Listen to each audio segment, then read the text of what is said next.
Hello guys, in this video I'm going to show you how to save the spare change into a savings account on Revolut.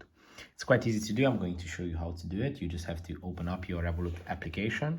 Once you're inside the app, just go to the home page. On the home page, go to the Accounts tab, which is in the middle of the screen. When you are inside the Accounts menu, you just have to scroll down and find the savings account that you have. If you don't have a savings account, we have other videos that show how to create it. Then just scroll down and see the spare change option.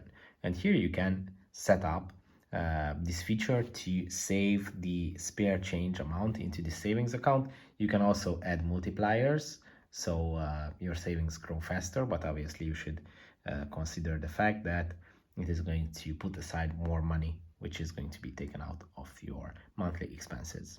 If this video was helpful for you, please consider sending me a super thanks donation.